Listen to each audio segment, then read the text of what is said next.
সকলে বলে যার শেষ ভালো তার সব ভালো, আর সেই জন্য আমরা 31 ডিসেম্বর মানে শেষটাকে ভালো করার জন্য আমরা চলে গেলাম ঘুরতে। আর একটু ঘুরু ঘুরু করার পরে আমরা একটু মলে গিয়েছিলাম। আর তারপরে দেখো আমি এখানে গিয়ে কি করছি, আর অবশ্যই আমার একটা অভিজ্ঞতার কথা তোমাদের সাথে আজকে শেয়ার করব। তো তোমরাও কে কে এই কথাটা মনে করো যে যার শেষ ভালো তার সব ভালো, তো এটা অবশ্যই এসে কমেন্ট করে জানিও, কমেন্টে লিখে ফেলো যে হ্যাঁ আমিও এটা মনে করি। তো আমরা এখানে চলে গেলাম, আর এখানে যাওয়ার পরে সমৃদ্ধার একটা খুব বড় ইচ্ছে ছিল, যেটা হচ্ছে আমি পূরণ করে দিলাম। কারণ ভাবলাম যে এটা এই বছর শেষ, তো এই বছরটা ওর একটা ক্ষোভ থেকে যাবে যে এটা আমাকে করলো না। কারণ আমরা এর আগে এখানে 2-3 বার গিয়েছিলাম, আর এইটা করার জন্য সমৃদ্ধা প্রচণ্ড বায়না ধরেছিল। আর সেটা হচ্ছে এই যে এই গাড়িটাতে চড়া, তো এটা যেন একদমই টাকা নষ্ট, যার জন্য আমি করতে দিতাম না।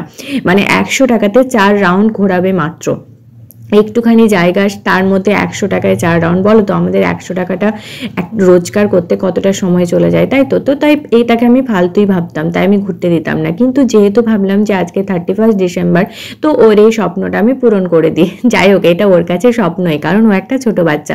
তো তারপরে ঘুরু ঘুরু হয়ে গেল, আর তোমরা দেখেই বুঝতে পারছো যে ও কতটা হ্যাপি হয়েছে। হ্যাঁ, এই হ্যাপিটাকে ওকে করার জন্য, এই হাসিটা ওর মুখে দেখার জন্যই কিন্তু আমি 100 টাকা নষ্ট করে ফেললাম। কিন্তু আমার সত্যি খুবই কষ্ট হয়েছিল 100 টাকা নষ্ট করতে।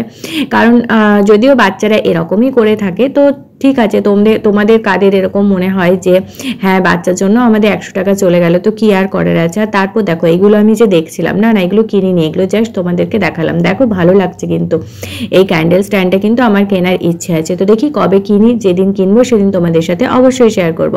আর তারপরে কিছু তো খেতেই হবে। আর সমৃদ্ধা দেখো এখানে বসে আছে শুধু পিৎজা খাওয়ার জন্য। আর পিৎজা হচ্ছে ওর আরেকটা পছন্দের খাবার, মানে আরেকটা ওর ড্রিম পিৎজা।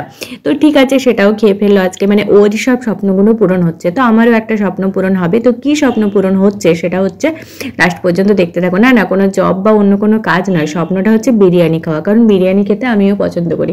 তো ভাবলাম চলো শেষটা ভালো করতে হবে, যে 31 ডিসেম্বরে বিরিয়ানিও খেয়ে ফেললাম। তো দেখো কতগুলো কাজ আমরা একসাথে করে ফেললাম আজকে। আর তোমরা কিন্তু অবশ্যই কমেন্ট করে জানাও যে তোমরা 31 ডিসেম্বর কি কি করেছো, কি কি খেয়েছো, পছন্দের জিনিস কি কি করেছো।